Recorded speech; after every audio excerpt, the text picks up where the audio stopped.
Assalamualaikum warahmatullahi wabarakatuh. Perkenalkan, nama saya Virus Nurbaiti, NPM 19010074 dari kelas M4R1A, Sekolah Tinggi Ilmu Ekonomi Banten. Di sini saya akan menjelaskan tentang Indeks Pembangunan Manusia dan Indeks Kemiskinan Manusia. Indeks Pembangunan Manusia. Indeks Pembangunan Manusia atau Human Development Index adalah pengukuran perbandingan dari harapan hidup, melek huruf, pendidikan, dan standar hidup. IPM menjelaskan bagaimana penduduk dapat mengakses hasil pembangunan dalam memperoleh pendapatan, kesehatan, pendidikan, dan sebagainya. Indeks Pembangunan Manusia diperkenalkan oleh Program Pembangunan Perserikatan Bangsa-Bangsa atau UNDP pada tahun 1990 dan dipublikasikan secara berkala dalam laporan tahunan Human Development Report atau HDR.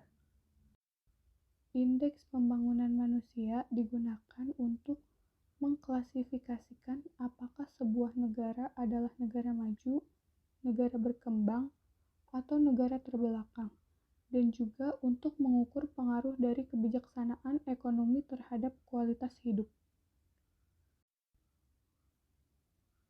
IPM dibentuk oleh 3 dimensi dasar, yaitu yang pertama, ada kesehatan yang diukur dengan angka harapan hidup saat kelahiran. Kedua, pendidikan yang dihitung dari angka harapan sekolah dan angka rata-rata lama sekolah. Ketiga, standar hidup layak yang dihitung dari produk nasional bruto per kapita. Menurut Badan Pusat Statistik atau BPS, Indeks Pembangunan Manusia memiliki beberapa manfaat, yaitu IPM merupakan indikator penting untuk mengukur keberhasilan dalam upaya membangun kualitas hidup manusia, masyarakat, atau penduduk. IPM dapat menentukan peringkat atau level pembangunan suatu wilayah atau negara. Bagi Indonesia, IPM merupakan data strategis karena selain sebagai ukuran kinerja pemerintah, IPM juga digunakan sebagai salah satu alokator penentuan dana alokasi umum atau DAU. Mengapa metodologi IPM diubah? Alasan yang dijadikan dasar perubahan metodologi perhitungan IPM pertama, beberapa indikator sudah tidak tepat untuk digunakan dalam perhitungan IPM. Angka melek huruf sudah tidak relevan dalam mengukur pendidikan secara utuh karena tidak dapat menggambarkan kualitas pendidikan. Selain itu, karena angka melek huruf di sebagian besar daerah sudah tinggi, sehingga tidak dapat membedakan tingkat pendidikan antar daerah dengan baik. Dan PDB per kapita tidak dapat menggambarkan pendapatan masyarakat pada suatu wilayah. Kedua, penggunaan rumus rata-rata aritmatik dalam penggunaan IPM menggambarkan bahwa pencapaian yang rendah di suatu dimensi dapat ditutupi oleh pencapaian tinggi dari dimensi lain. Apa saja yang berubah? Indikator. Angka melek huruf pada metode lama diganti dengan angka harapan lama sekolah, dan produk domestik bruto atau PDB per kapita diganti dengan produk nasional bruto atau PNB per kapita. Keunggulan IPM metode baru. Menggunakan indikator yang lebih tepat dan dapat membedakan dengan baik atau diskriminatif.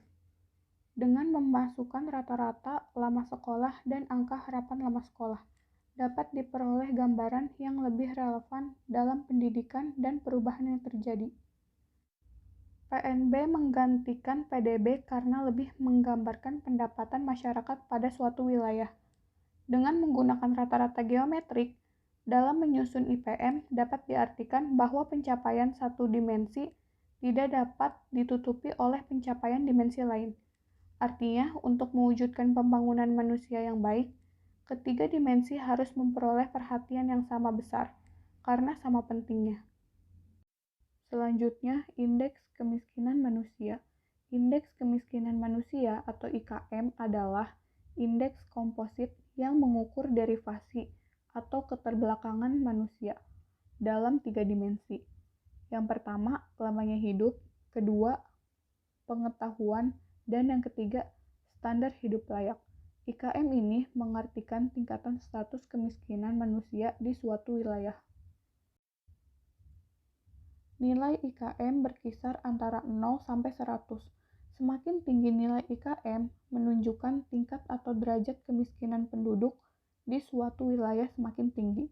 Klasifikasi yang dikeluarkan oleh UNDP sendiri membagi tingkat-tingkat kemiskinan suatu daerah ke dalam 4 klasifikasi derajat kemiskinan. 4 klasifikasi tersebut yaitu: pertama, klasifikasi rendah dengan nilai IKM kurang dari 10. Kedua, klasifikasi menengah rendah dengan nilai IKM 10-25. Ketiga, klasifikasi menengah tinggi dengan nilai IKM 25-40. Dan yang keempat, klasifikasi tinggi dengan nilai IKM lebih dari 40. Terima kasih, kurang lebihnya mohon maaf. Wassalamualaikum warahmatullahi wabarakatuh.